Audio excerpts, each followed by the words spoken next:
I okay, right. Now, mm, actually, I sent you an assignment. Did you receive that? Yes, madam. Yeah. Now, do you have any questions on the assignment before we start our work? Ma'am, do we want to write that or type it or send? We don't know how to submit that.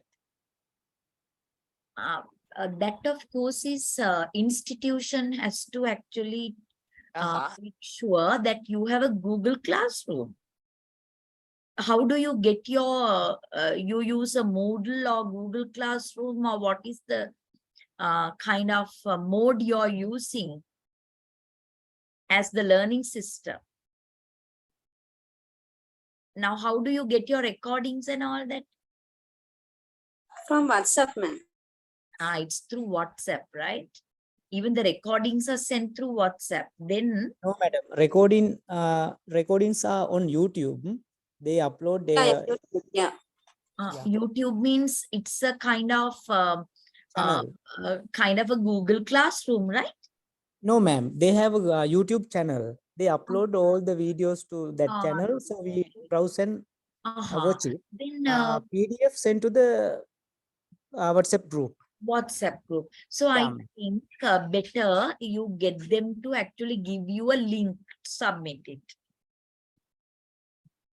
Okay, that of course is the institution has to see to that, Putta, because I can't be directly taking the assignments to me. There should be records.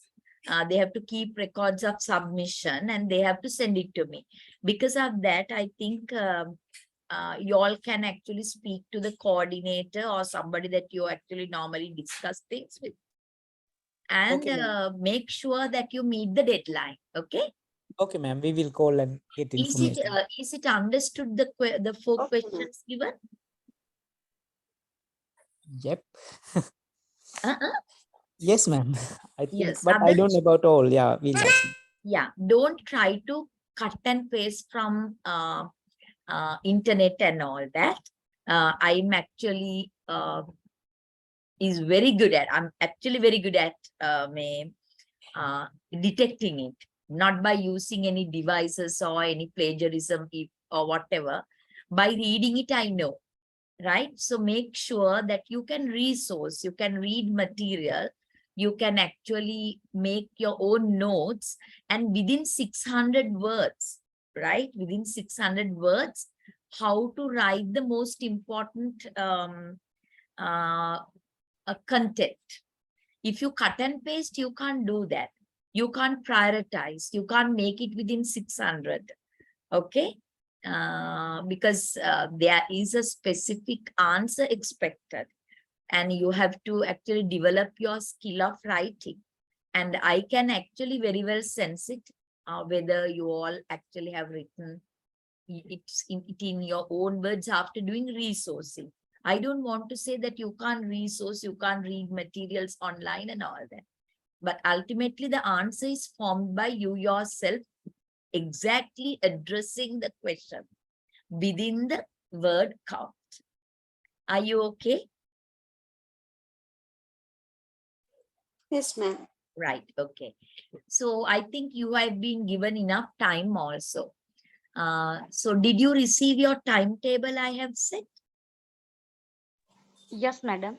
Yeah, ma'am. Now, the others have got. So that means today we are having one session. Coming Wednesday also we are having another session. Then you have the submission 21st this month. Your assignment should be submitted. Then the following Wednesday, we have a revision session.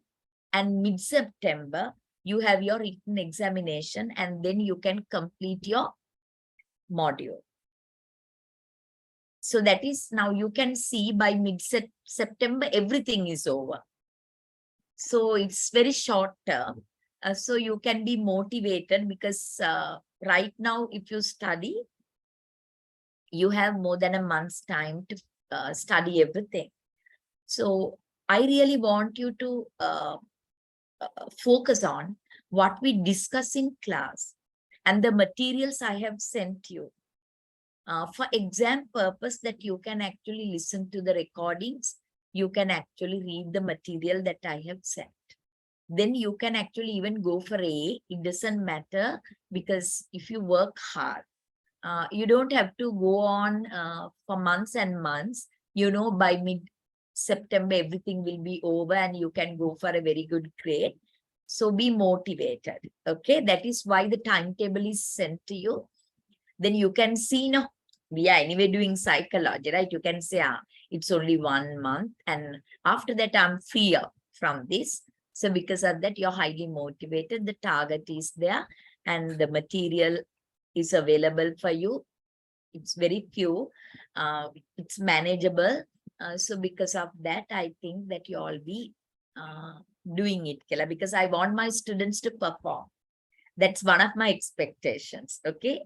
Now, as teachers, you also know now when you teach in school, you really want your students to perform. Am I right? That is a lecturer or teacher, it doesn't matter, adult education or young learners, whatever, it doesn't matter. We want you to actually work hard. So with that, today I'm going to discuss you another component. That component is personality development, aspects of personality, and how actually it can contribute to education. That is what we are going to look at today. So when it comes to personality, a personality comprises of many aspects, right? We call it development. You have this growth and development. In that growth and development unit, we discuss cognitive development. But there are other aspects also we have discussed, no? Other aspects like, personality, social development, language development, moral development, like that. So this comes under growth and development. That topic we covered. We covered actually cognitive development. Now today we are looking at social development and personality development of the child, and how it affects, because this is pedagogical psychology, how it affects or how it influences learning teaching process. To cover that, I have taken 2 theories for you. The 2 theories are taken from, can you remember the 4 major schools of thoughts that we discussed the first day? What are the 4 major schools of thought that we discussed?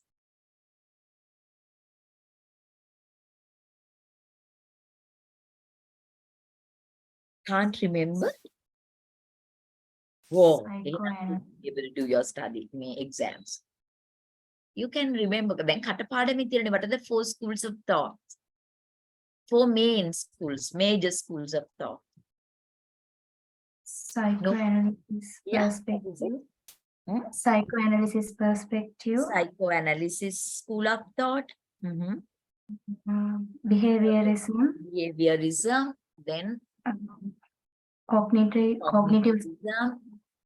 school of thoughts. Humanistic school of thought. So we know we have Piaget. Under Piaget we have, cognitivism, we have done Piaget and Gagny. And we have Gestalt. Gestalt also it comes under cognitivism. Now, stage model memory, these are discussed under cognitive school of thought. And under humanistic social learning theories like Bandura and then Vygotsky, they are discussed.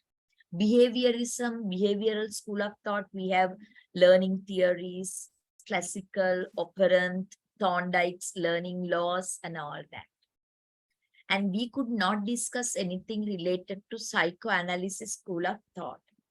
And I thought there are 2 theories that can be very very common in educational psychology to discuss personality and social development. And I selected them from a psychoanalysis school of thought, because related to other major schools of thoughts that we have discussed some theories, but not from this psychoanalysis school of thought. So because of that, I have selected 2 theories for discussion today from psychoanalysis school of thought. So you make your own notes while listening to me. Now let me share now my PowerPoint as well. Give me a second, okay? Until I open it. Right. You have started working on your assignment? Not yet? Madam, Hmm? one question, madam. Yes, please. Answer. Actually, I was late to join. So, can we write, can we use our handwriting or shall we? Yes. Yeah, I don't mind. But if you use, if you give me handwritten, then you have to scan it and send, no? Yes, madam. You have to scan the handwritten document and send, right? Okay. Yeah, it's okay Okay, for me. I think handwritten ones are better, Kirla, because you will cut and paste otherwise. But you can copy also, it doesn't matter whether it's a typed document. I don't have any rules, but I do not know whether the institution has any rules regarding the submissions of assignments. Please talk to them and see, don't postpone. Tomorrow itself, you can talk to them, okay? Okay, madam. Thank you, madam. Right. Now, can I actually discuss the first theory that I want to discuss?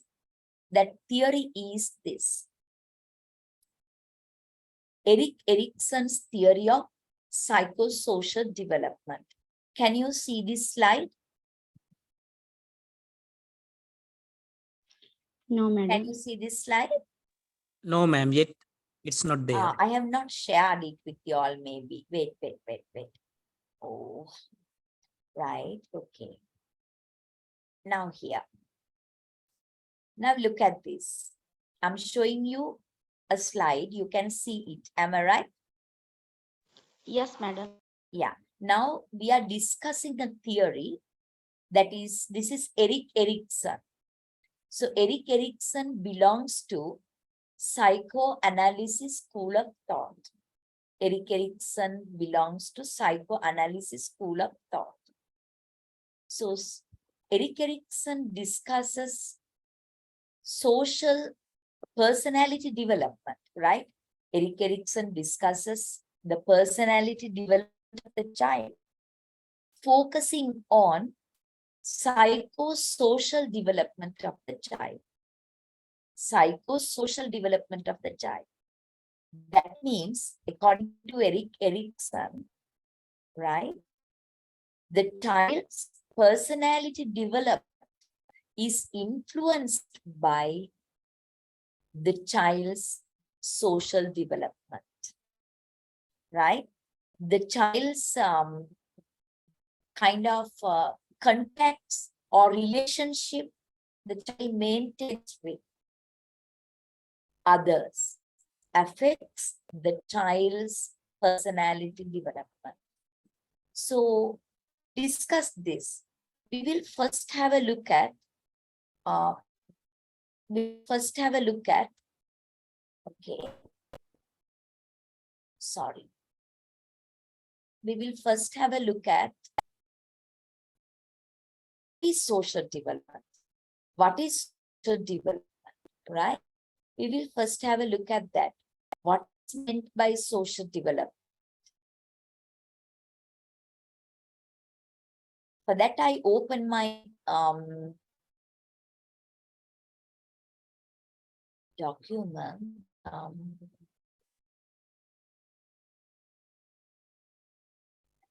Prepared for you social development. Now, can you see the Word document I'm sharing? Not yet, ma'am. Yes, no? No, Not Hello? yet, ma'am. madam, we Not yet, can't ma'am. see. Yeah. Sharing has become an issue now today, now. Okay, Yeah. now I'm sharing, right? Now it's yes. Social development of the child. Okay. Social development implies the development of an individual in a way which he becomes a useful member of society or the group to which he belongs, right? So your ability to actually connect with others, your ability to live with others, work with others, learn with others is social development. Do you think that it is needed? Do we have to actually work with others, live with others, earn with others, learn with others? Do we have to do that? Yes, ma'am. What do you think? Speak up, Pute.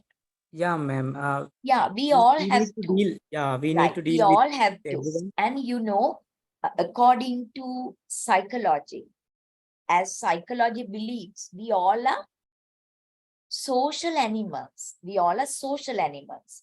Social animals means we have that instinct in us. We have that need in us. We have that social need in us. That social need in us is termed as herd instinct, H-E-R-D, herd instinct. Herd instinct means, Puta, herd means ranchu. We like to be with others. That is kind of a need in us. We are born with that need in us. That is termed as herd instinct. Okay. So he is compelled by biological, psychological, and social needs to live in a group or society. So that is social product. Human beings are social animals. So we have herd instinct in us. So we have to actually live, work, learn, earn with others. So for that, education has a role to play. Education has a role to play. Education should prepare them for that role. We read it as social development of the child. So social development of the child, how does it affect learning and teaching? Maybe ultimate goal of education is balanced personality.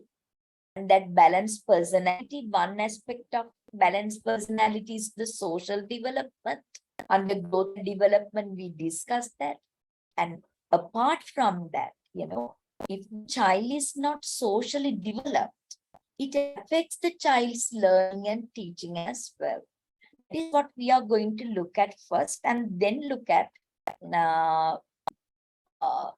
Erik Erikson's theory of social development, how it affects personality development of the child, the ultimate goal of education. Is it clear what I'm going to discuss under social development? If you want, I can actually repeat or say it again. If you want, you have to tell. Hello? Hello? Hello, Madam, ma'am. could you, I can't hear you, Pute. Can you speak up? What did you say? He told to repeat it, madam. No, no way. I can't hear you at all. Please come closer to your mic and speak, Puta. Ma'am, they all need to repeat. They need to. Right, okay. You have to speak up and you'll have to come closer to your mic and speak, Pute. Okay, I will repeat. Now, my first topic for the day is, now we are looking at this. Our main topic is growth and development. Have you studied your past notes? You know, we discussed growth and development. Can you remember? yes, madam. Yeah. Under that, we finished cognitive development. We discussed Piaget and all that and finished that. And then we discussed development, growth and development. So development means not only physical, not only cognitive, social development, emotional development, moral development, they all are integrated. So ultimate goal of education is the development of a balanced personality. The ultimate goal of education is development of the whole child. So all these aspects should be developed through education, right? Not only cognition, even social development, emotional development, moral development, all these should be developed. So if so, now we looked at what cognitive development is all about, looking at some theories, but now we are going to look at what is social development, because it is also an equally important aspect of development. So to talk about this, we discuss ultimate goal of education is balanced personality, right? The whole child. So that balanced personality, one component is social development. So we are going to look at what is social development, right? And then we are going to look at kind of how this social development influences one's personality development. How this social development influences one's personality development by discussing Erik Erikson's theory of psychosocial development. And then we are going to look at how social development can be directly connected to learning teaching process. Is it clear to you now?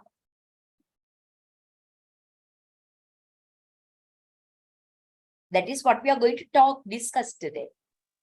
Discuss we are going to discuss. So I gave you the main topic, subtopics under social development. Is it clear, Pute? Yes, ma'am. I think. Others, the girls? Yes, madam. Okay. You can actually put it into chat also, but better speak, but come closer to your mic, okay? Right. This is I'm 100%, my mic is 100%, but I can't hear you. Right. So now you know social development is very important because human beings are social animals. We have that herd instinct in us. We want to be with others.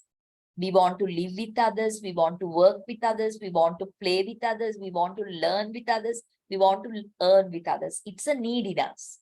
Okay. So it's so that we have to get our students to develop social aspect as well. So I am getting you to looking at some definitions of social development. Here you can look at Freeman and Schauble, 1940.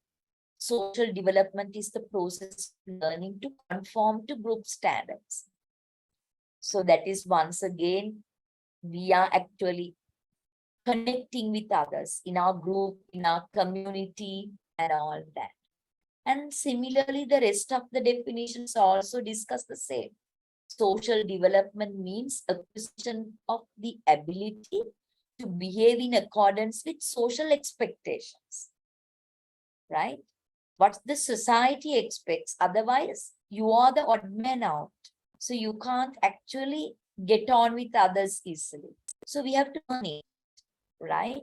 How to actually get on with others. So for that, you have acquired the values of that society. Expectations of that society should be met with, right? And then by social growth and development, we mean increasing ability to get along well with oneself and others. So the same thing more or less in each and every definition I show you. Social development means the attaining maturity in social setting. Attaining maturity means now you can actually understand others, you are empathetic, you are happy among others, then you have actually achieve that maturity that comes to you, right? Through your community and society. So who are your community and society? Who are people that you actually maintain relationship with? That of course we can look at Erik Erikson's theory and discuss, because it talks about uh, who are actually the relationships that you maintain during different stages of life for the fulfillment of that social need in you. And this also we can, before getting into Erik Erikson's theory, you look at this topic, factors affecting social development of the child. Factors of social development is our ability to be in our groups, in our communities, and follow the social norms, and being a part of that community, right? Our ability to live, play, work, learn, and earn with others, right? And fulfilling our instinct in us, that is herd instinct, because we are social beings. So what are the factors that affect the child's social development? It's very, you can just think and talk about it. No? Now you think your social development, how you are happy among others, how you're, when you get on with others, what kind of feelings you get, that is being influenced by several sources. So what are they? You can see your family has a big role to play. Your religion has a big role to play. Your peer groups have a big role to play. The school has a role to play. Community and neighborhood has a role to play. Even mass media, bodily structure and health, intelligence, emotional development, they all have a role to play. So rather than explaining, I think you all sense it. Now you can apply it to yourself and see, no? Are you a social being? Are you a kind of a happy person with others? Can you easily get on with others? In your workplace, in your neighborhood, in your school and all that. Then you have developed that aspect in you, right? What are the actually sources, agents influenced you in your social development? You yourself can think about yourself and reflect on that and talk about it. Am I right, Buddha? Yes, madam. Yes, ma'am. Yeah. Madam. So look at this. Look at this. Now the first one is the family. First one is the family as a big role to play in the social development of the child. So I don't have to explain. No?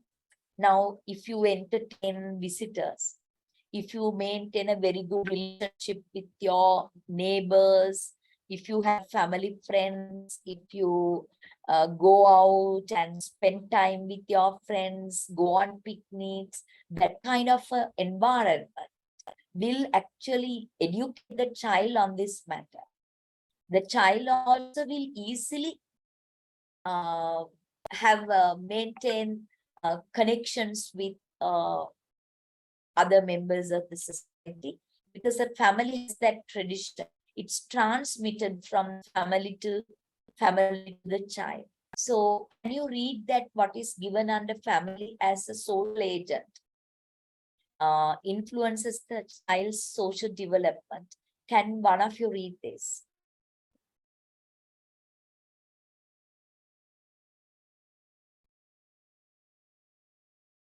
Can one of you read? Family. Is it Family. not big enough? On the various social. Can I make it a little bit bigger? Okay. Hello.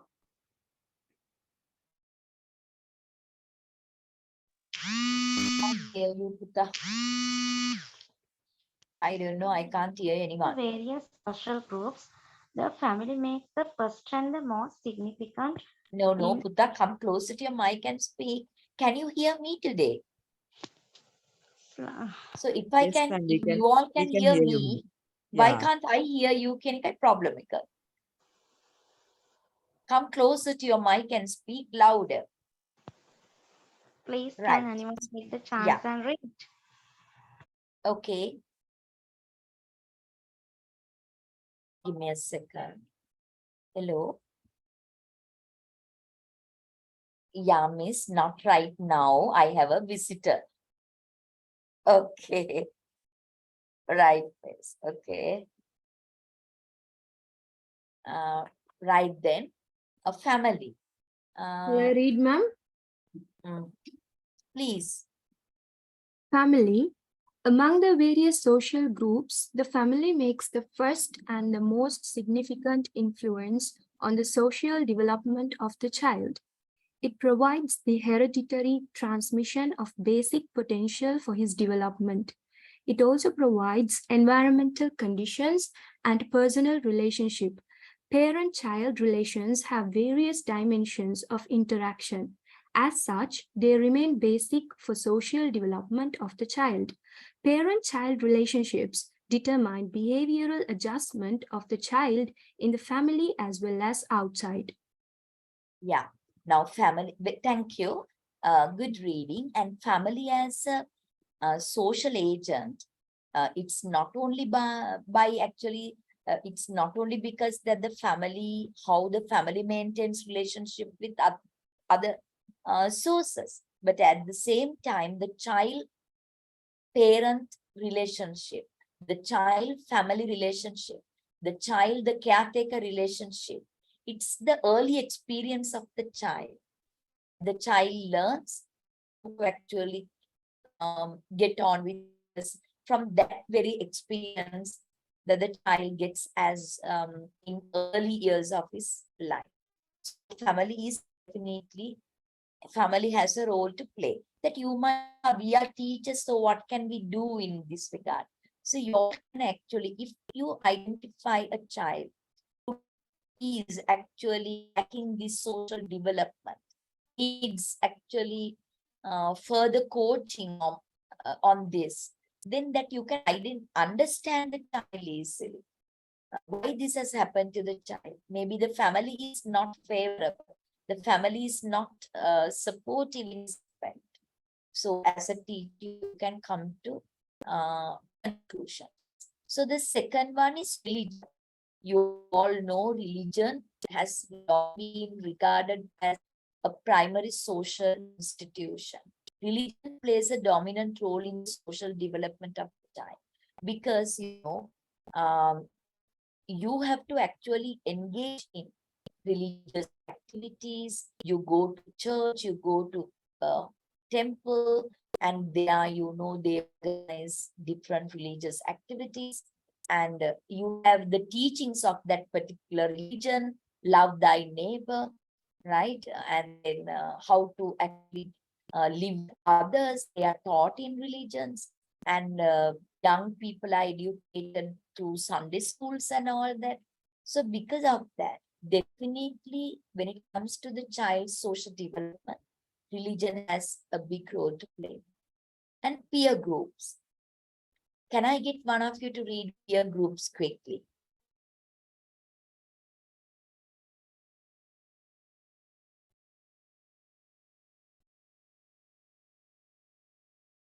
Peer groups. Peer groups.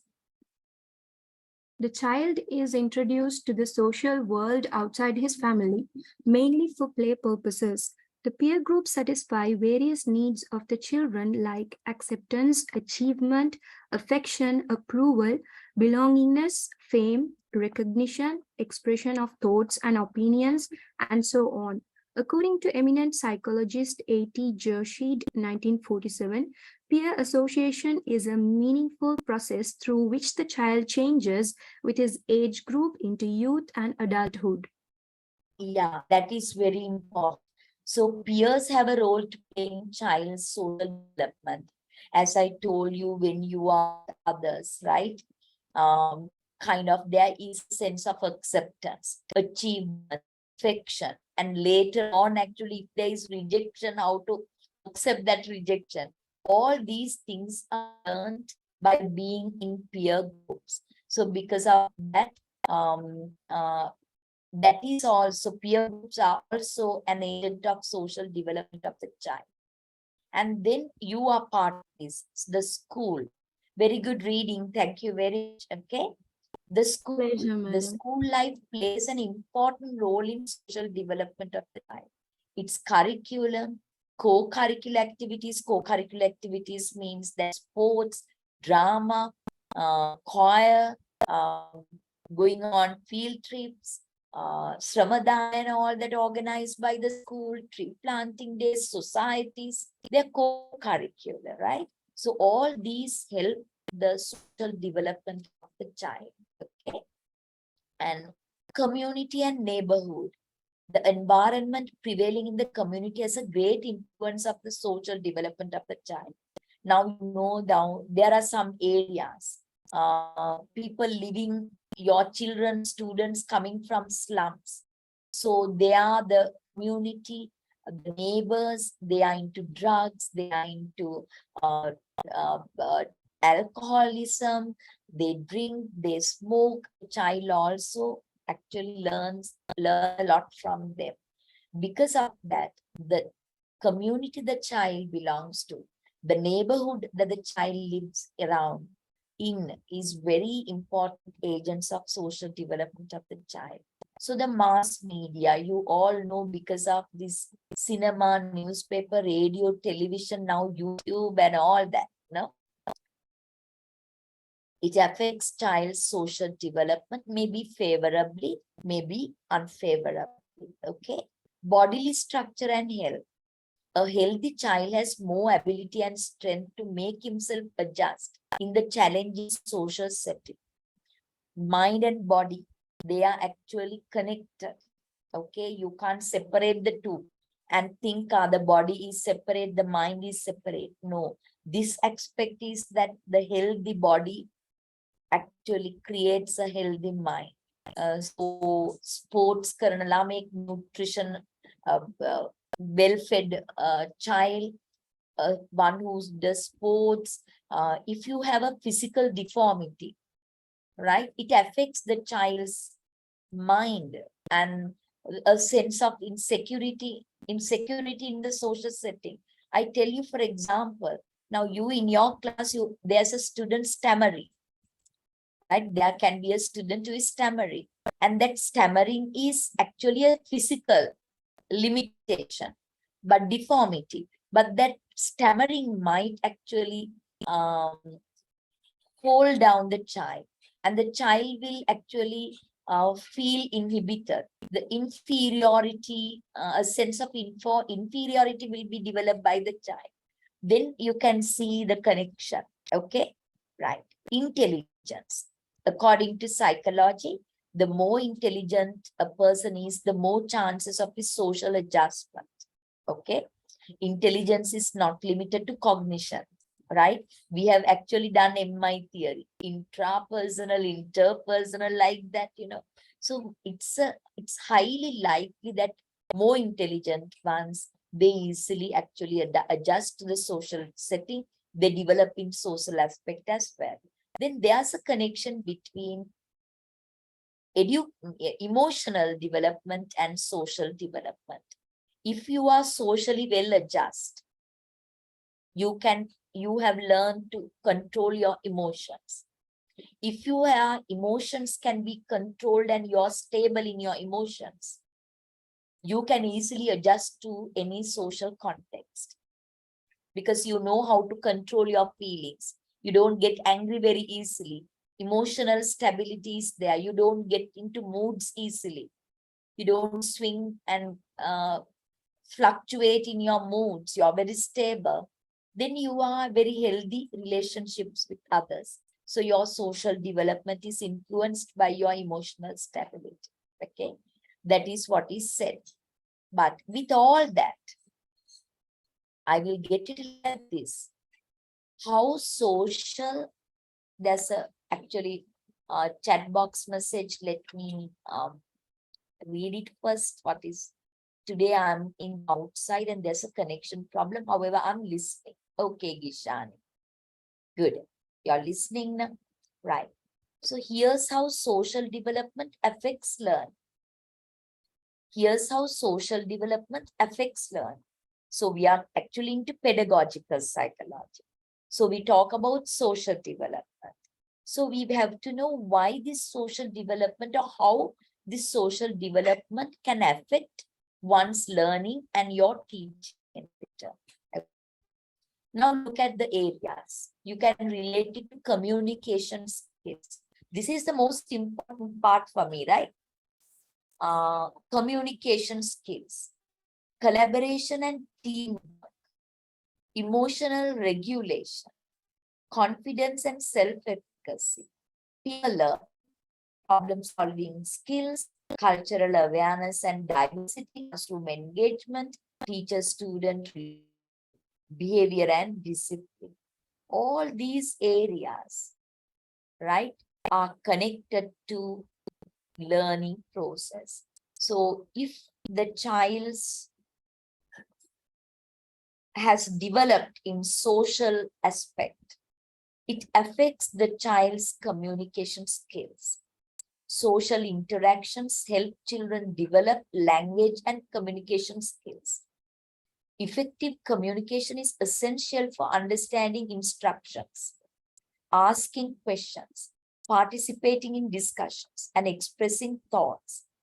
Children with stronger communication skills are better equipped to engage with teachers and peers, comprehend lessons, and seek help when needed. So we are looking at a very good important topic now. We discuss what social development is, right? And we discuss what are the agents of social development. And you saw the peers, school, they have a big role to play. And then how the social development of the child affects the child's learning. That is coming down to the most important part. So if you have developed social skills, help you to develop your communication skills.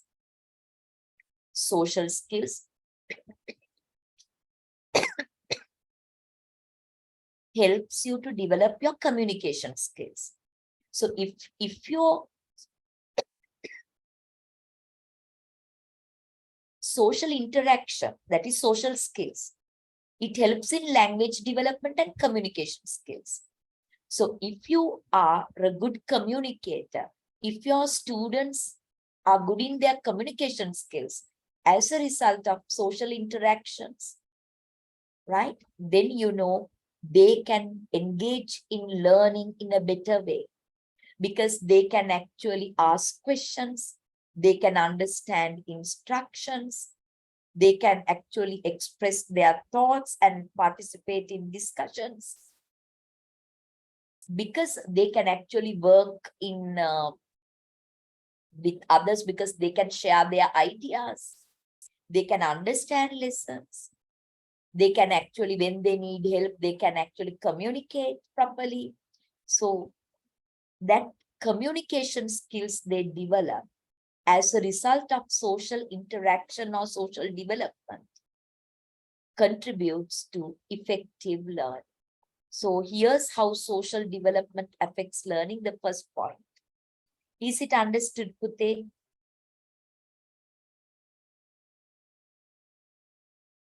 Is it understood? I ask you a question. Yes, ma'am. Say louder. I can't follow you, that's why. Yes, ma'am. Ma'am. Something. Ayo, respond karanda papa. Yes, ma'am. Okay, thank you. Then we'll go to the second one. Collaboration, and I can actually get one of you to read what is given under communication skills. Please read it to the class, then the others will listen.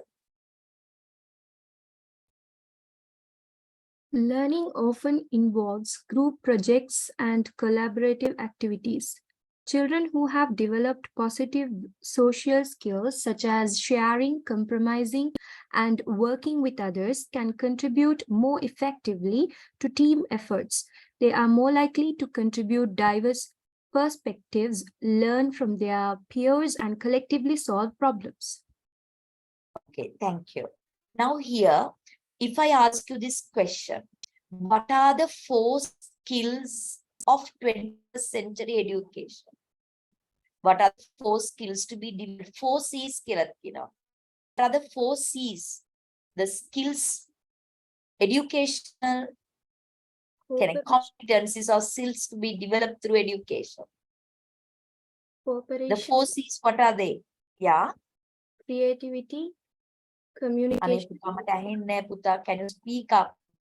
Cooperation, Okay. creativity, communication, and critical thinking. Yeah. Creativity, cooperation, communication, critical thinking. Thank you. So you can see this social development affects communication skills. Then collaboration, teamwork, that is cooperation. No? Collaboration and teamwork means cooperation.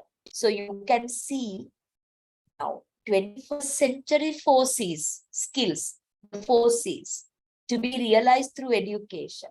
They are covered in not only in cognitive development, right? In social development, the social development is very important in those, Kela. You have to now understand.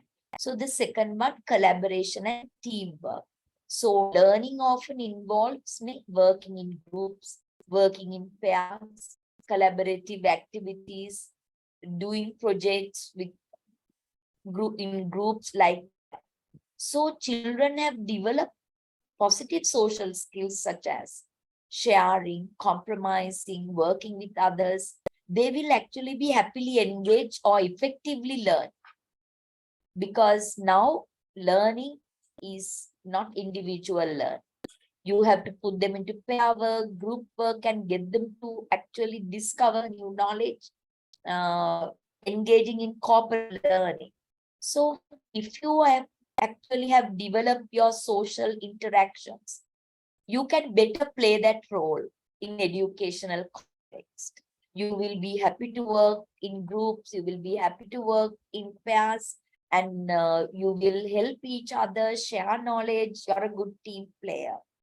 So that is how the social interactions, if you have developed in your social aspect, it actually leads to effective engagement in learning activities, because you can easily work as team and you're very collaborative. That is another way that social development influences learning. Then we go to the third one, emotional regulation. Can one of you read this?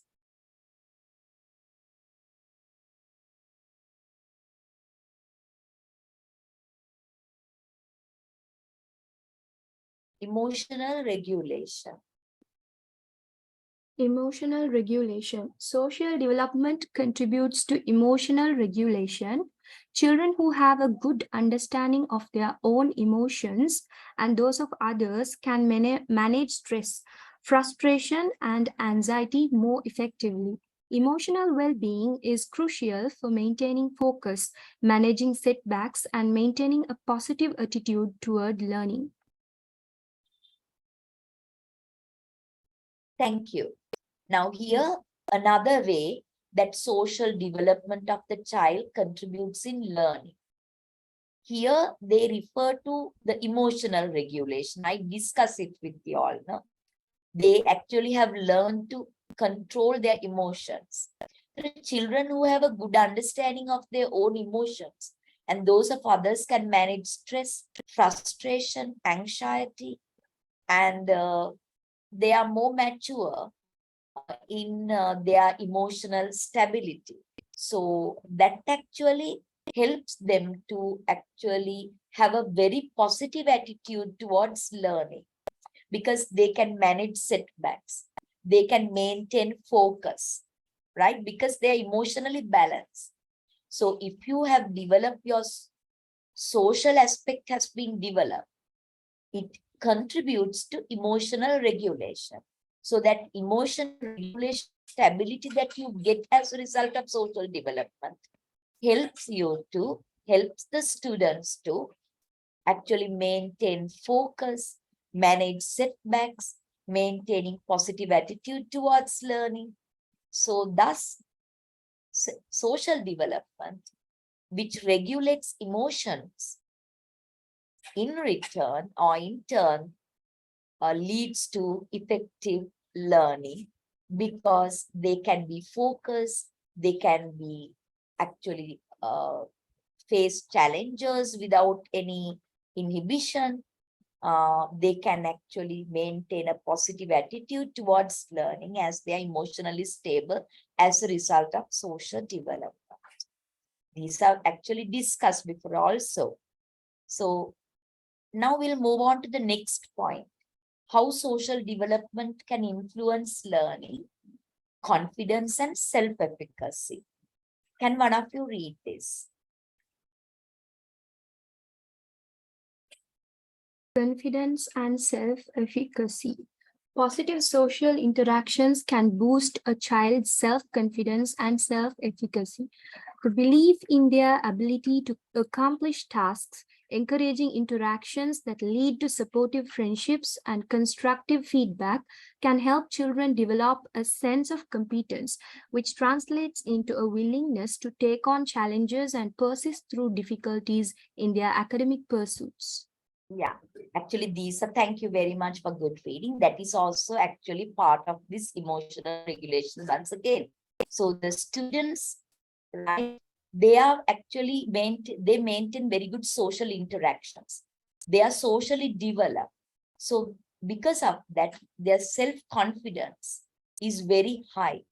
They believe that they can actually accomplish tasks because they are not isolated. They are with others. So they are very positive, and it has made them very confident. That experience being interactive with others have made them very confident, and because of that, they believe in their ability to complete tasks, reach targets, and all that. Okay. So next one, peer learning. That is also, I really don't want you to actually read it because we know we have discussed it in cooperative and team play in each and every class. Now we are highly student-centered. We actually believe in student-centered education. Because of that, the classroom activities are not individual desk work. We give them group projects, pair work, and they always work with others and discover new knowledge on their own. They engage in discovery learning. For that, they have to actually interact with each other. So they will actually discuss, debate, share ideas, and they will develop their critical thinking. And for all these, 21st century classroom believes in peer learning, not teacher spoon feeding the child. Instead, learning opportunities to work with others and discover new knowledge is created. So, because if the child has developed in social aspect, then the child can easily engage in peer learning, which is a kind of a strategy or a method in 21st century education. So that is how this child's or students' social development influences child's learning. Because in the 21st century classroom, peer learning is used and they can engage in them. So they are cultural diversities because they are socially developed. They respect other cultures. They actually respect each and everyone without any differences, without considering any differences, irrespective of differences. They have learned to respect other cultures and the diversities. They see beauty in diversity. They see that they are capable of doing that because they have developed their social abilities. And learning is not only knowledge, but they have to learn skills and attitudes. So cultural awareness and diversity is an attitude. They have that good attitude in them. Why? Because they are socially developed. Okay, they are ready to accept. They are broad-minded, other cultures, differences, etc. So they have that good attitude. So learning is not only knowledge, but skills and attitudes. So this is related to attitudes. Classroom engagement. Children with positive social skills are more likely to actively engage in classroom. Are students participate in activities. Teacher-student relationship will be very strong because the child is socially developed. Okay, the child maintains relationship not only with the teacher, peer, student relationship are maintained in the class, which is very influential in the learning teaching process. Rapport with the teacher is very important, and socially developed child will easily build up that rapport with the teacher, and it influences the learning process. Behavior and discipline. If the child has social skills, if the child is socially developed, he will not engage in misbehavior.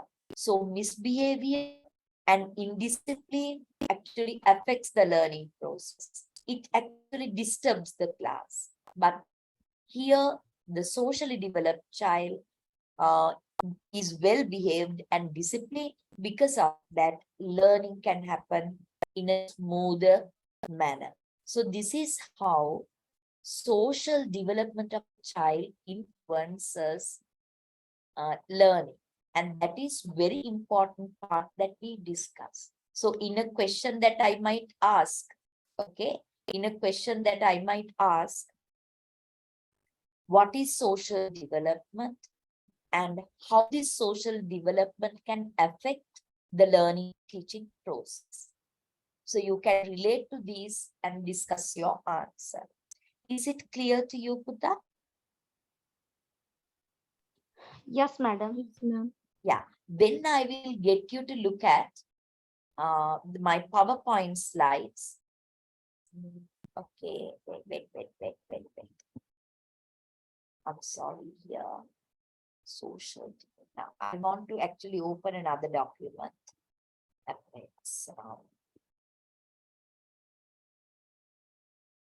Right. It's,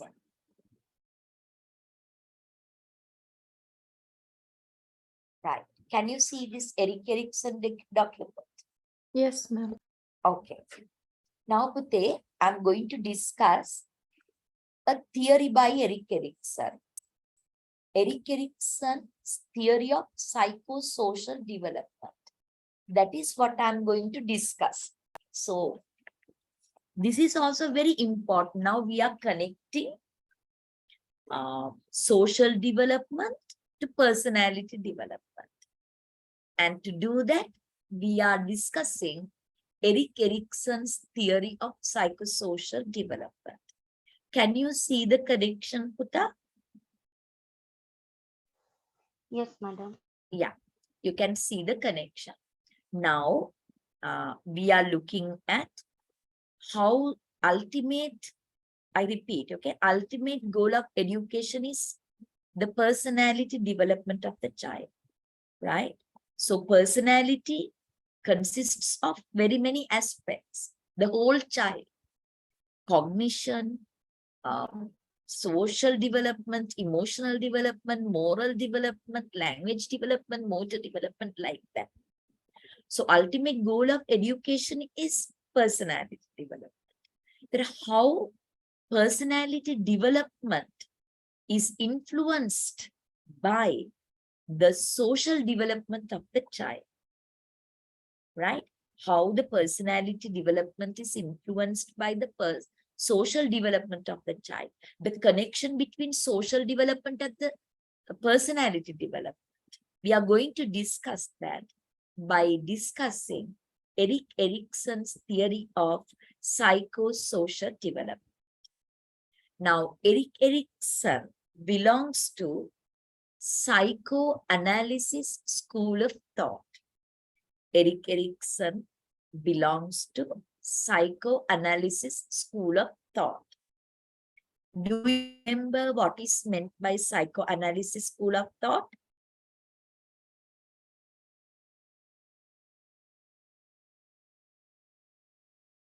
Do you remember that? It's a dull class. You're not responding to me.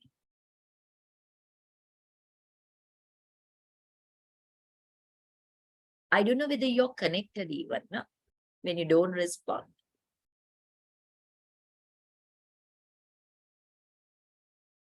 Yes, ma'am. We are connected, ma'am. Can you speak up, Puti? I can't follow you all.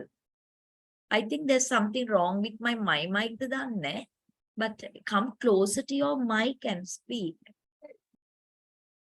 Can you remember the psychoanalysis school of thought as one of the major schools of thought? Yes, ma'am. Yeah. So what's the belief in psychoanalysis? The existence of Unconscious mind. unconscious mind and the importance of childhood Good experiences in one's adult personality, right? So Erik Erikson also comes from that psychoanalysis school of thought. Okay? Psychoanalysis school of thought. So because of that, he also believes in the unconscious mind and childhood experiences. Okay? Right? Unconscious mind and the childhood experiences. He believes in that. So according to Erik Erikson, the child's personality develops. According to Erik Erikson, the child's personality develops through 8 stages. How many stages? 8. 8 stages. And these 8 stages, right? During these 8 stages, the child has some social needs that the child, that is actually instinct. The child is born with that. The child is born with that social need. Now the child wants to fulfill that social need. So different ages, different social needs. And the child tries to fulfill them. And if these social needs during this particular stage, they are not fulfilled in a moderate manner, right? In a moderate manner, these social needs are not fulfilled. It leads to a conflict and they get stored in the unconscious mind. And you can see issues in adult personality. I think that I can actually explain it again. If you can remember that psychoanalysis school of thought, they believe in the existence of the unconscious mind. More than 80% of our mind is unconscious. And they believe in that childhood experiences stored in the unconscious mind and how they affect the adult's personality. So the same applies here because Erik Erikson belongs to psychoanalysis school of thought. And according to Erik Erikson, we the children or we individuals, human beings, we actually develop through social interaction. We develop our personality through our social interactions that we maintain. So we maintain different social interactions and it differs from age to age. Now, for example, if you are just born, your social interaction is only with your immediate family, right? When you start schooling, your main actually interaction is social interaction will be with peers and teachers. So likewise, at different stages, we have different social needs to be fulfilled. And for the fulfillment of those social needs, we have to actually get these social needs fulfilled through social interactions. Social interactions. So based on that belief, right, Erik Erikson puts this personality development through social interaction into 8 significant stages. 8 significant stages. Like, I will show you trust versus mistrust, autonomy versus shame and doubt, initiative versus guilt, industry versus inferiority, identity versus confusion, intimacy versus isolation, generativity versus stagnation, and integrity versus despair. They are the 8 stages of kind of psychosocial development by Erik Erikson. He puts them into 8 stages because the people we are interacting, the social interaction that we engage in differs, right? We engage in different social interactions for the development of our personality. So the first stage is psychosocial stage. Psychosocial stage. Trust versus mistrust. So the child is only 1 year, birth up to 1 year. This is from birth up to 1 year. From birth to 1 year, the child is in trust versus mistrust stage of psychosocial development. There are 2 actually words or terms. The first word is the social neediness.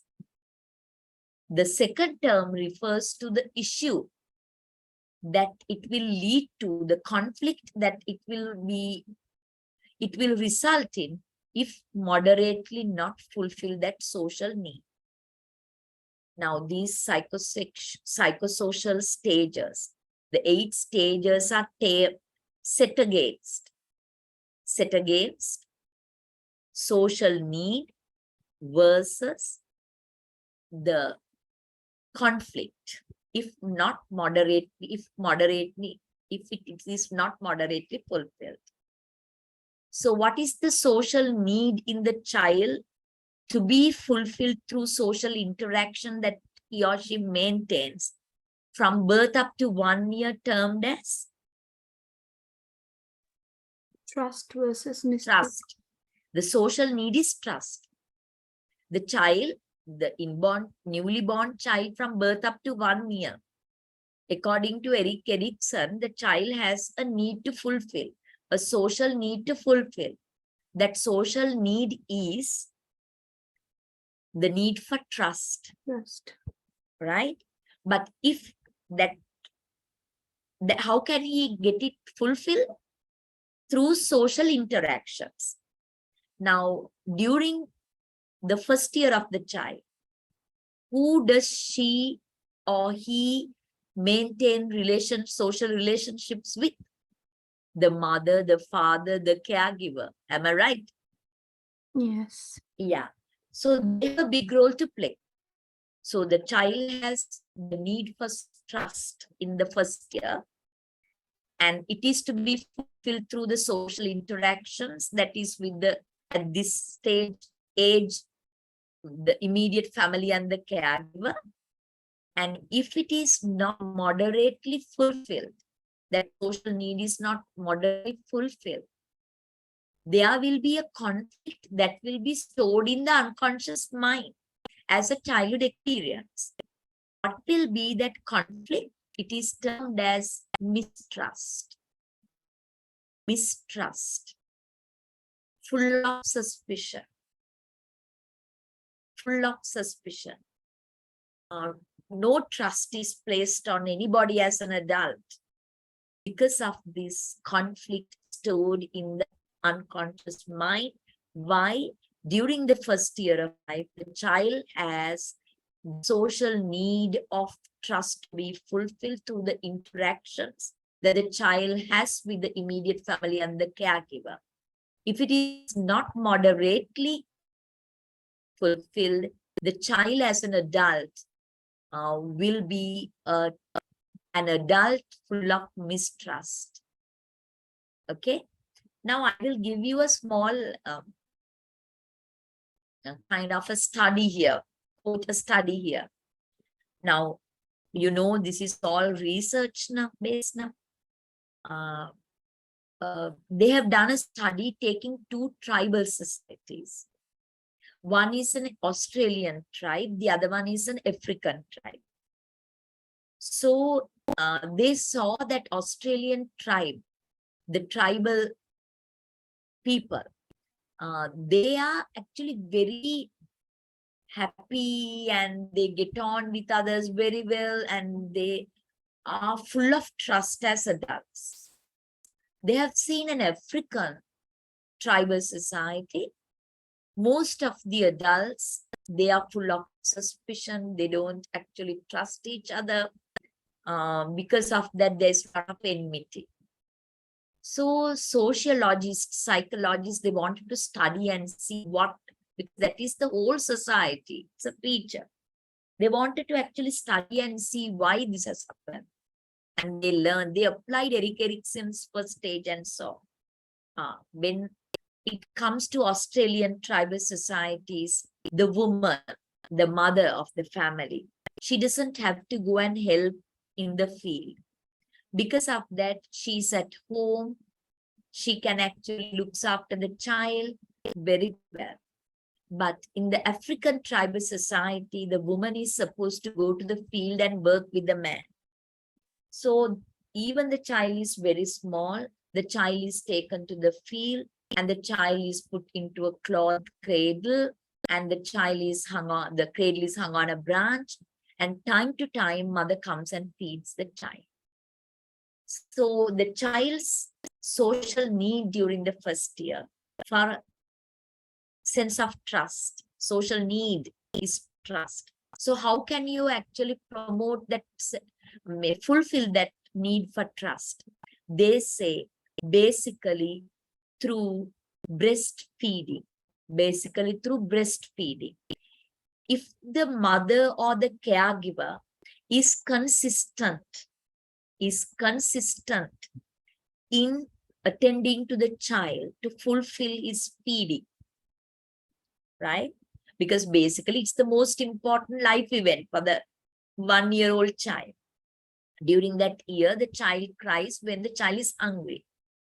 If you are consistent, if you cater to the child, when the child cries, that you go and actually feeds the child, then you know that sense of trust is, social need is fulfilled. But the child goes on crying, when you're free only you come and actually tend to the child. The child's social need for trust is not fulfilled. Then the child is in a conflict. It is stored in the unconscious mind. As an adult, the society, because everybody was treated like that in the African tribal society, and they were full of mistrust because of the inconsistencies, and they see the world as so unpredictable, right? Because that is how they were treated when they were young, when they were in the first year. They cried when they were hungry, but there were nobody to actually come and see to eat. That is mistrust.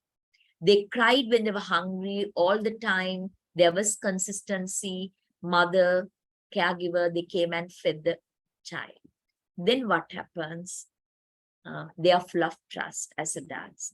But other way around, they are full of mistrust. They see the world as a kind of a very, very suspicious and unpredictable.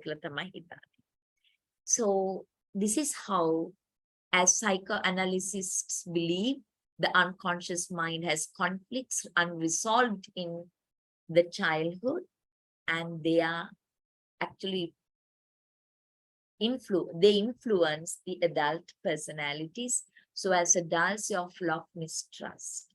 That is actually conflict. Trust is the social need or the virtue. Mistrust is the conflict. Okay. Is it clear to you, the first stage? Yes, madam. Yeah, for the fulfillment of the child's social need for trust during the first stage, what is the most important life event? Feeding. What is the most life event?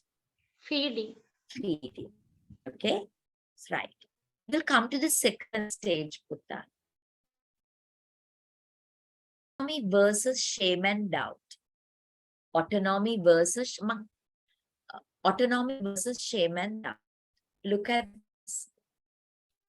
Autonomy is the virtue or the social need. Okay, during 1 year to 3 years. That is the age. First, by the age of 1, 3 years, the child has a social need in him or her. It is to become autonomous. The child has a social need to fulfill. That is to become independent. Autonomy is independent. That is a social need in the child, Erik Erikson, during the second stage, from 1 to 3 years. Right? You can make notes. You know, if it is not fulfilled in a moderate manner, the conflict the child will store in the unconscious mind would be shame and doubt. Shame and doubt. So, you know, the most important, now here the child is only 1 to 3. So how can the child be independent? The child is more or less a dependent, right?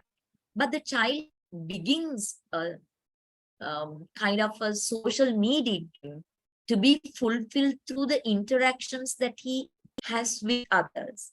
Now, during this stage, actually, who are the people that the child has interactions with?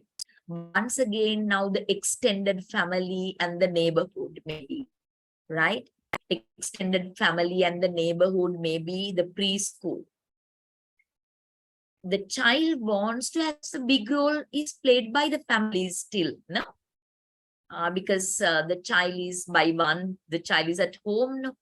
So it's once again the family members, it's actually going beyond the immediate family members, maybe that neighbors and extended family and all that. The child has the social need to fulfill, that is the sense of autonomy. But if it is not fulfilled properly through the interactions with this family, then it will be a conflict stored in the unconscious mind, and it is termed as shame and doubt. So the most important now here, the child is still 1 to 3. So I don't think that the child can actually be independent in very many aspects. It's limited to its bodily functions.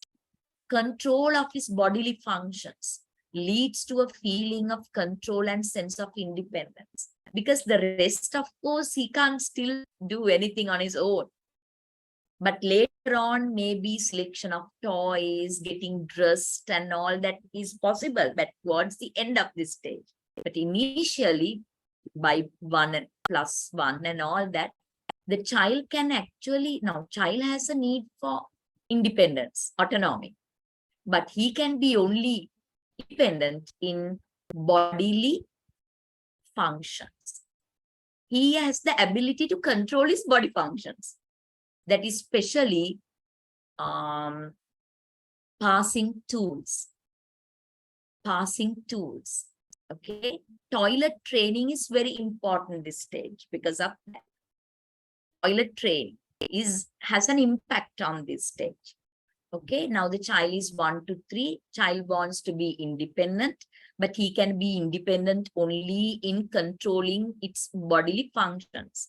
And if that control for bodily functions is actually smooth, it's not forced on him or her, he can actually get that social need for autonomy fulfilled.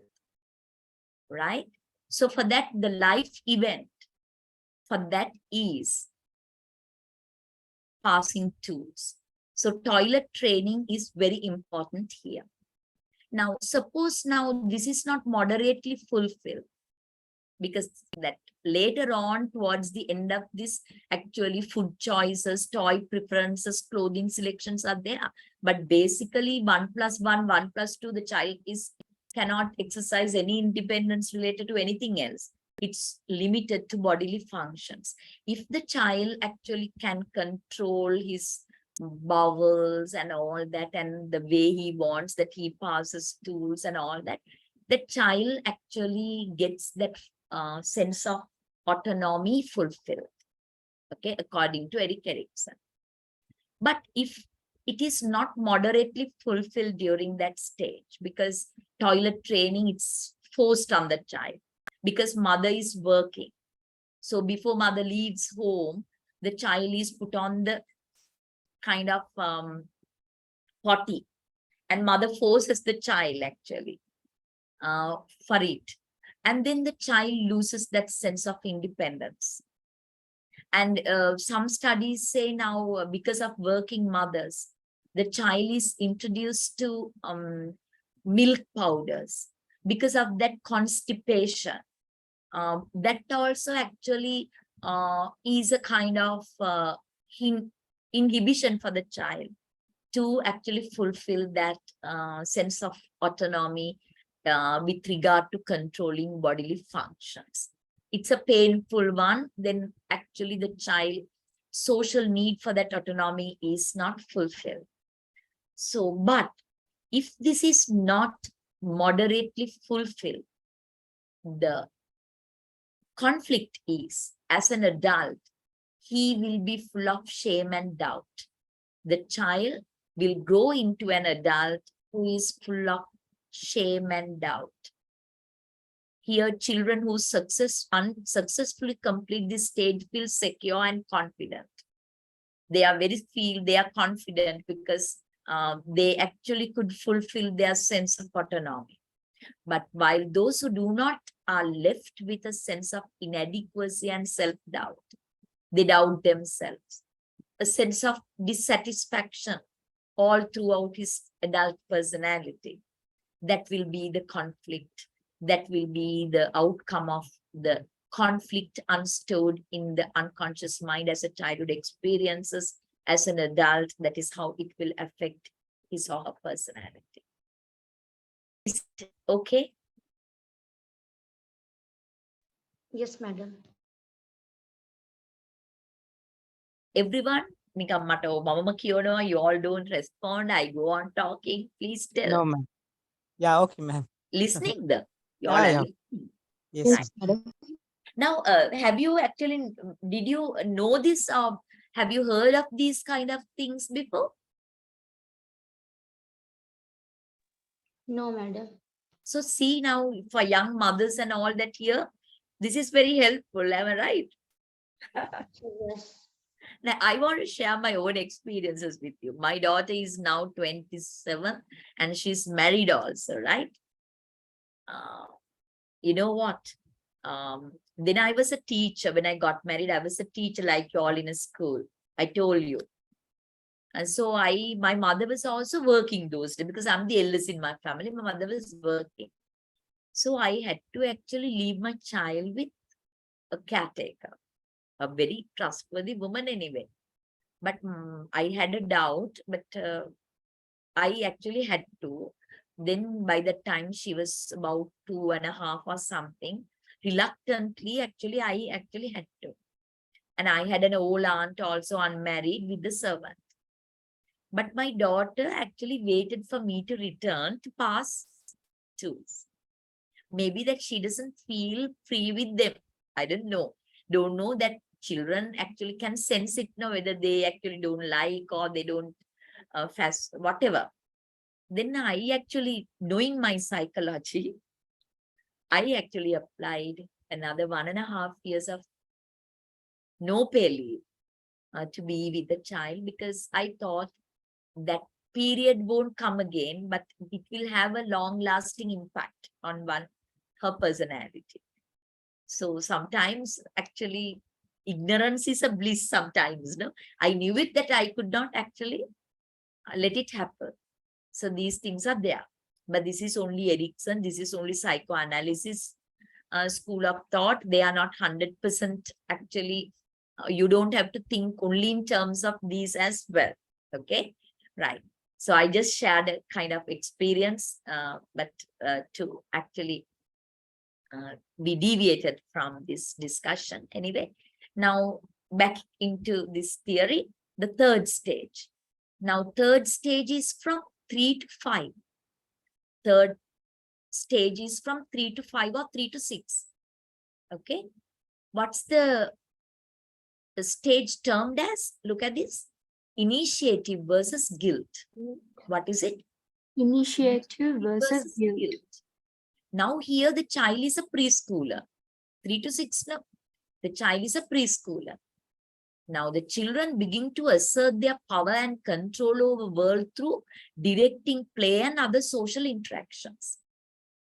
Now the child starts the social interaction for the fulfillment of these social needs are through peers and preschool teachers. They and neighbors, they have a big role to play apart from the family. You know, the child starts going to the preschool and the child is not supposed to sit at the desk and learn or write, no, but the child is supposed to play. The child engages in activities. Even Piaget says, development of play has an important role to play. Here for social development of child also the same, right? Ultimately, it leads to personality development. Play has a big role. The actions that you have with peers, preschool teachers, neighbors, very important. It should actually facilitate the fulfillment of the social need in the child, that is initiative. Initiative means you have to actually take the kind of ability to do something on your own. Ability to do something on your own. Now, suppose it's a play activity in the Montessori. Always it's done by some other big-made child. The other children's, the sense social need that is to become initiative is lost, right? So make sure that early childhood teachers, they have to make sure that each and every child takes up responsibility in play activities. They do it, they start it, they do it on their own, right? And it should be facilitated by the others, those who actually they interact with. Now, during the priest, children begin to assert their power and control over the world through directing play. Direct karna ke now, he wants to actually direct the play, that come and play and pass the ball and all that. But if there are kind of children, those who actually bully others, dominate because they are big made or whatever, it affects the others' personality, no? Because of that, the preschool teachers, their responsibilities lie in those to make sure that each and every child get that social need fulfilled through play activities, but they directing play and other social interactions. Maybe that they play hide and seek, then they actually take the control into their hands. Everyone has that feeling. So make it actually not one or two dominating. Okay. Children who are successful at this stage feel capable and able to lead others. Then they actually become very confident in their ability to lead others. As adults, they are outgoing, they actually give leadership, they are very confident. But if they actually fail to acquire these kind of, fulfill this social need in them, during that age, 3 to 6 years, preschool, it becomes a conflict, it will go into the unconscious, and as an adult, they will show these deviations in these personalities, sense of guilt, self-doubt, lack of initiative. They wait till the others do something. They're not very confident. They doubt themselves as adults. All inferiorities, okay, can be seen in them. So as adults, okay. But here I want to stop and tell you something. This is what Erikson discusses. But if you see somebody who is very negative in one's abilities as an adult, or very thinking all the time of negatively of self. You don't have to think just because of Erickson's stages. There are other theories they discuss. Not these things. Maybe as an adult, something happened to them over and over, repeated, that they actually develop something like that. So this is only Erickson, what he says, but in understanding one's personality, you don't have to apply only Erickson and see. Okay. There can be other theories, discuss something else or discuss something different to this. So you have to have the smart summoning psychology is that you have to, the counselors, of course, you have to know which is the applicable theory or the concept that I can apply in understanding the child care. Okay. Can I go to industry 4th stage? Is it too much? Yeah, sure, ma'am. Right. Now the 4th stage, industry versus inferiority. 5 to 11 years, nothing school going. Now the child is schooling. Now the child has a social need to fulfill, industrious. He wants to feel industrious. And through the social interactions. So during schooling, the child's social interactions, the most important ones are with the teachers and the peers, friends. Okay. Family become secondary here. Here now the teachers and peers have a big role to play as in social interactions. Now the child has a social need to fulfill, to become industrious. Right? So children begin to develop a sense of pride in their accomplishments and abilities. So if they see that they have lots of accomplishments and they have skills, they can play music, they can sing, they can dance, they can do sports. I'm a good cricketer, like that. If the child has identified his or her abilities, and there are accomplishments, that is, the child has won or recognition. The child is getting certificates. The child is known as a good singer by others. The child knows that the child can paint very well. If there is something to draw, that the others come to him, right? Accomplishments.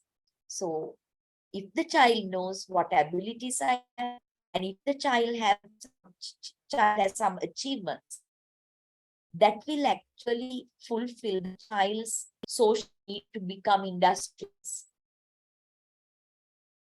Habai, there are some children, there are some parents, there are some schools, some teachers, those who actually do not engage in extracurricular activities, those who do not actually engage in those things because thinking that we have to only study.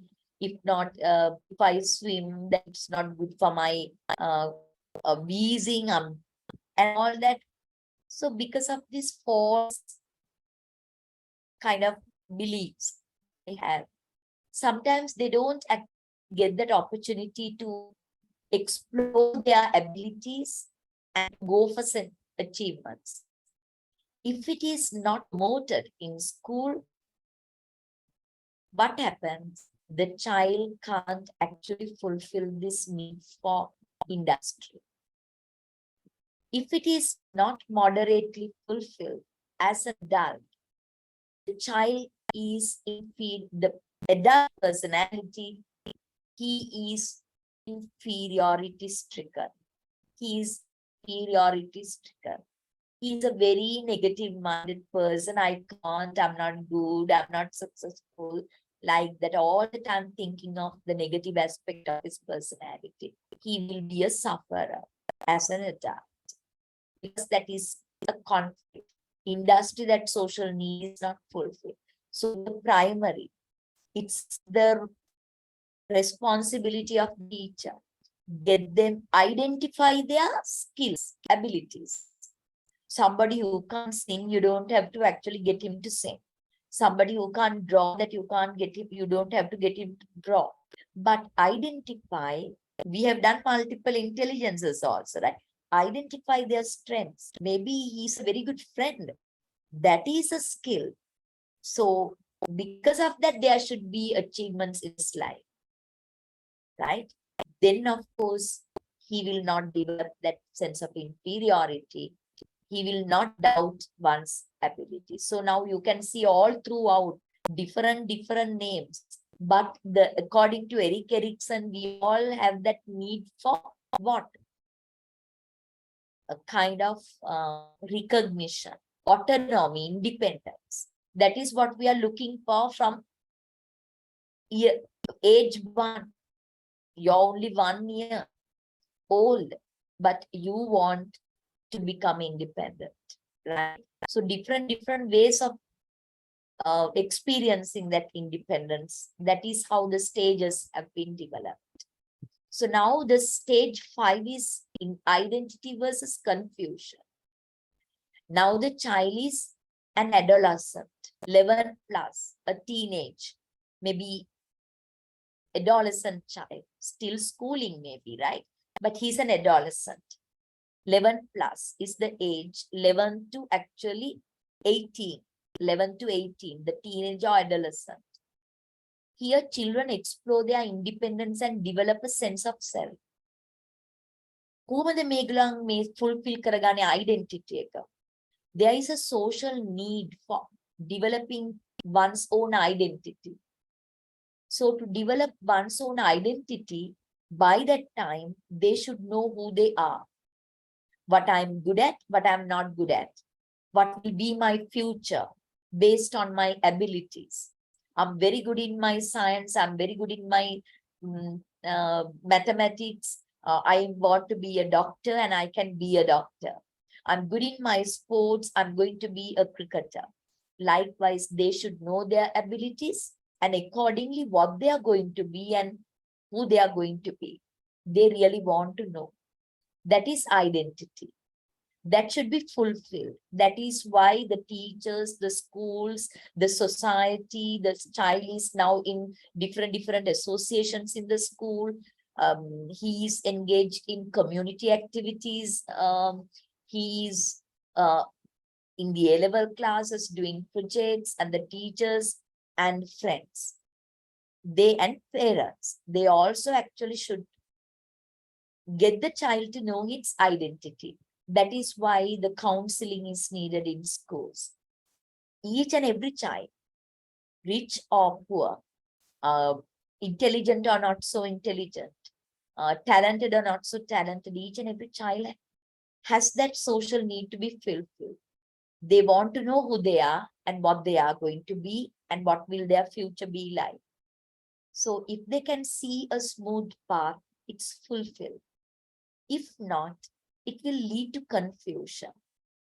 As an adult, they feel very insecure, confused about their future, and always, once again, thinking very negatively about everything in life. Okay, you should not let it happen. So for you to actually give the child a sense of identity, you can't actually deviate from reality. You have to know the child and what his abilities are and what he can be in the future. That actually has to be communicated to the child, to the school setup. All of you are their teachers, friends, associations, culture, everything, help it. Okay, and then we'll go to the next. Intimacy versus isolation. That, of course, is the child is out of school now. It is early adulthood from 18 to 65. Sorry, 18 to 55. Okay, 18 to 55 because there are 2 other stages. Young adults. Intimacy 18 to 40 maybe, 18 to 40 like, sorry, 18 to 40 young adults, early adulthood. And there we all have a kind of social need to fulfill. That social need is for intimacy, intimate relationships, committed relationships with people. You want to get married, there's intimate relationship, you're committed for them, and they are committed towards you. And then you work in a place, you are actually working with your colleagues and you're committed towards each other in that relationship. You are in an association, you are actually working with them, some commitment towards each other.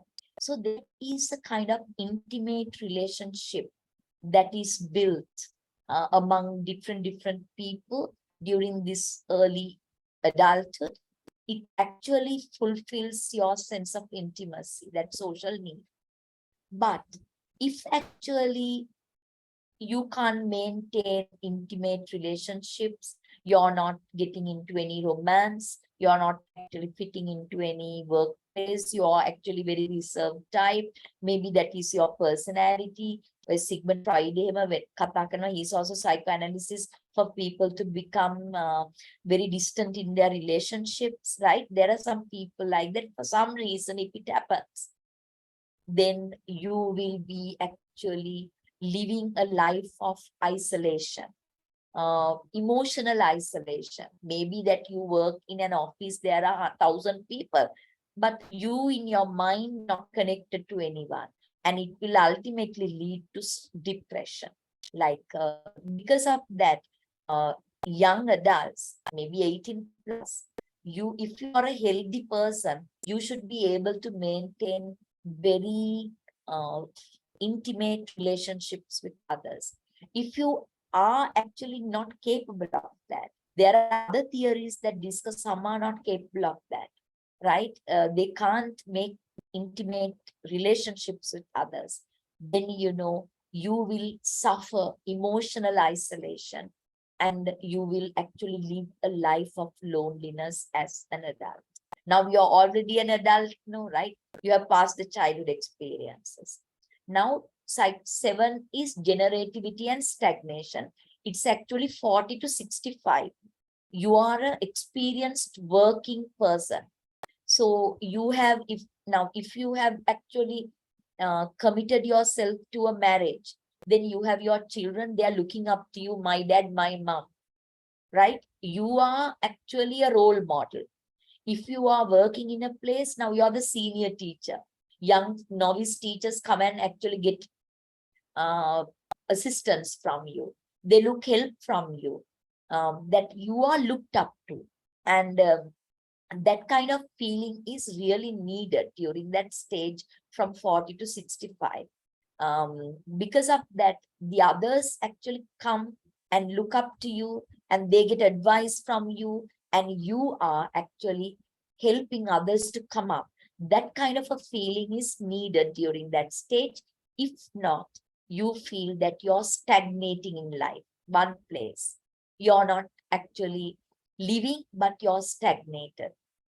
That's the last stage, 65 plus, maybe 75 plus, when you are actually not working anymore, when you can't do your things on your own, it's old age. There, if all the previous stages that your social needs are fulfilled, you live a life of integrity, very confident, right? But you reflect back and you're happy.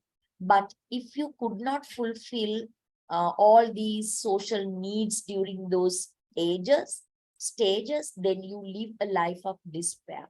And you are actually very bitter and despair. And sometimes there are very old people, those who commit suicide also. That is, suicide rate is high among old age people. That can be due to that sense of despair, because once you don't maintain intimate relationships, actually you have nobody to actually look after you also, no? But those feelings will make you really uncomfortable in old age. So that is how, according to Erik Erikson's social theory, fulfillment of social needs through the interactions you maintain with social society. Social interactions help you to develop fulfill your social needs, and if social interactions helps you to fulfill your social needs that he discussed in different stages, then you can develop a good personality according to this theory. Now let me talk to you about implications in learning and teaching. Implication learning and teaching. Can I get you to read now? I went on talking. Read the introduction, one of you.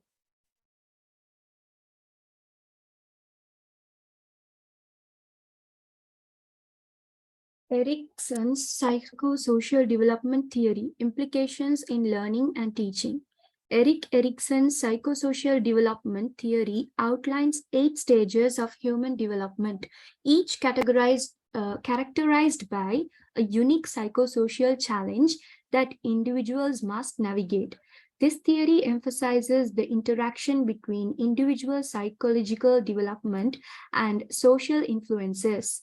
Erikson's stages provide insights into how people develop a sense of identity, relationships, and purpose over their lifetimes. Here's how Erikson's theory can be related to learning and teaching. Right, very good reading.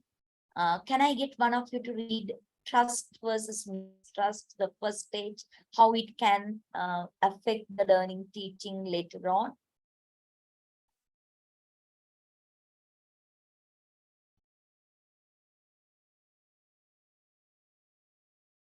Can't you?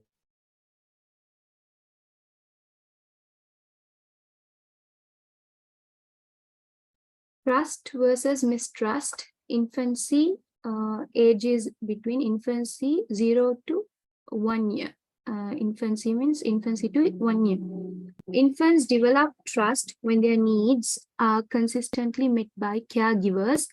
In a learning context, educators and caregivers play a crucial role in establishing a safe and nurturing environment for young learners. Responsive and consistent care builds a foundation of trust that supports future learning experiences.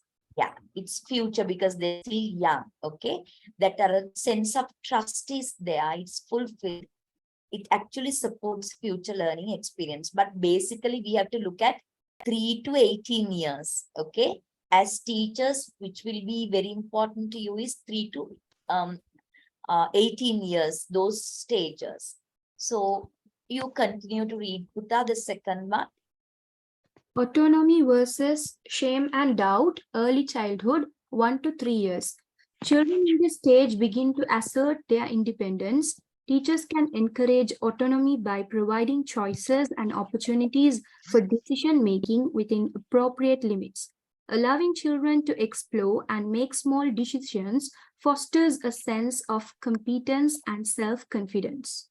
Yeah, like now now you give them building blocks to play. So then you can actually get him to select the colors he wants, to make the things that he wants, like that. You can show them 3 or 4 pictures and get him to select the one that he wants. In the preschool, these little things will actually help them. So always not to force anything on the child, but always giving him some options to make decisions.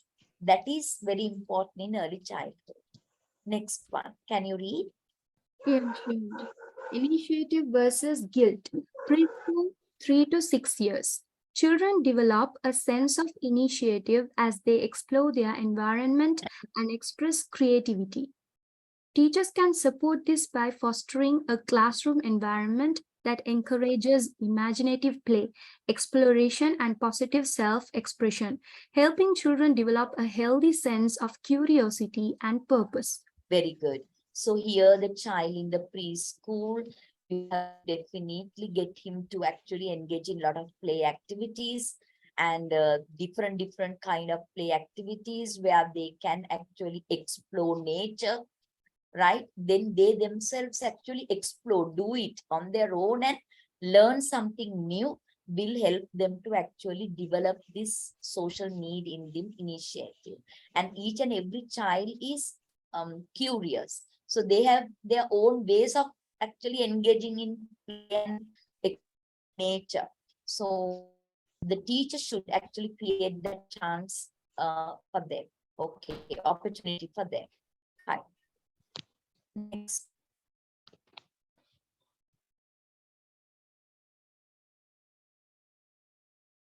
Next. Industry versus inferiority. This is school, primary school child. Sorry, madam. See. Uta, Sorry, are madam. you reading? Peter came.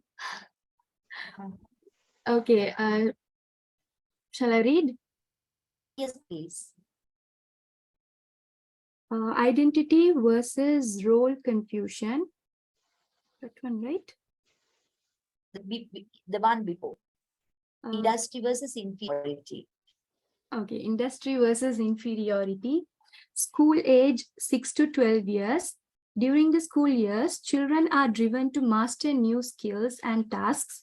Educators can facilitate a sense of industry by providing opportunities for achievement, recognizing students' efforts and offering support when challenges arise. Positive reinforcement and constructive feedback are essential for building a sense of competence. Yeah, very good. Now there's a very good important thing, positive reinforcement, constructive feedback. If the child makes a mistake, you can't, you are a foolish child. You always make mistakes. That is not the way to give feedback. It has to be constructive feedback.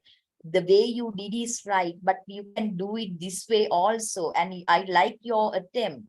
But if you try this way, and if the child is always failing, that you have to actually give him a chance to do it step by step.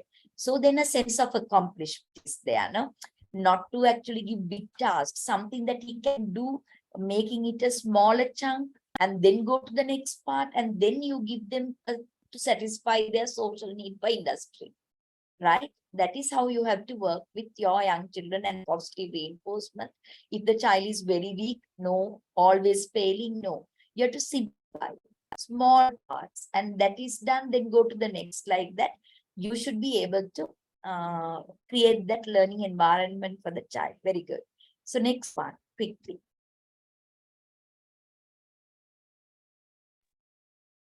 Identity Anna? versus role confusion. Adolescents 12 to 18 years. Adolescents are focused on developing a sense of identity and self-concept.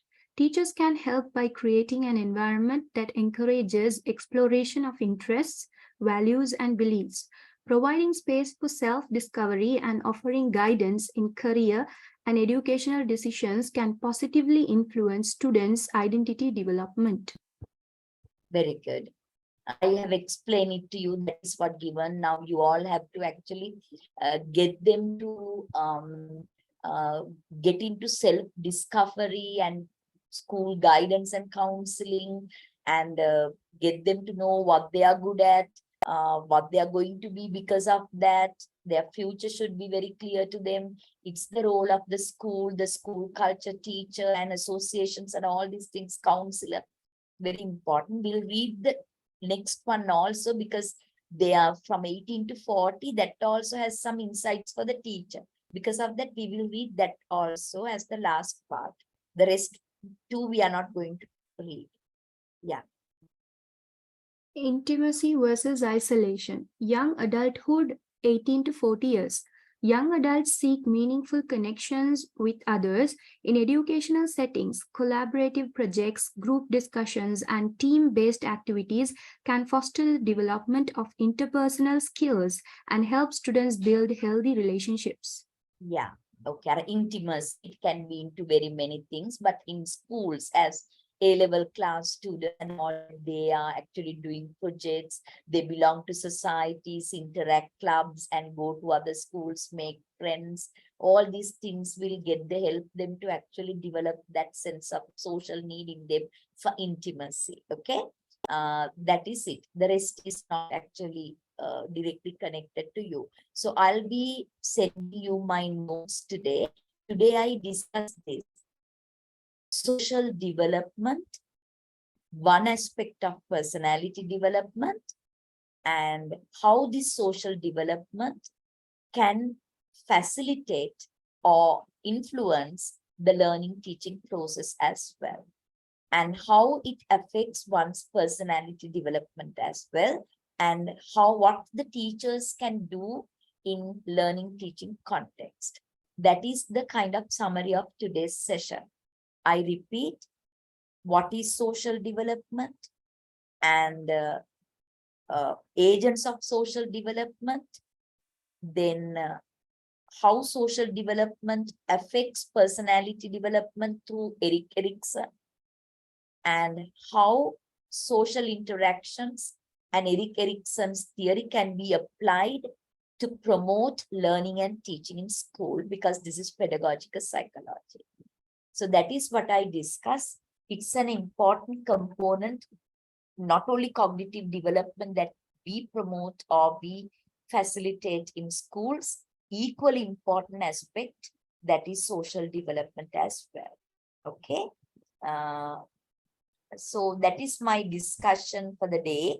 So we are not meeting this Sunday. Again, it's next week, Wednesday. That's the last session. After that, you have the submission of your assignment, and then you have a revision session to discuss the components we covered and the paper, the structure of the paper we are going to set, and how to get ready and all that.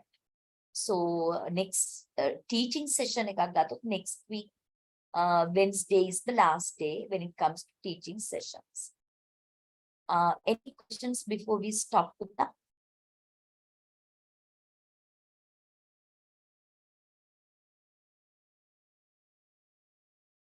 Do you have any questions? Please talk, please respond. Otherwise, it's No, very madam. impolite, no? No, madam. Others? Good. Others, do you have any questions before we stop? Did you understand the today's lesson? Yes, madam.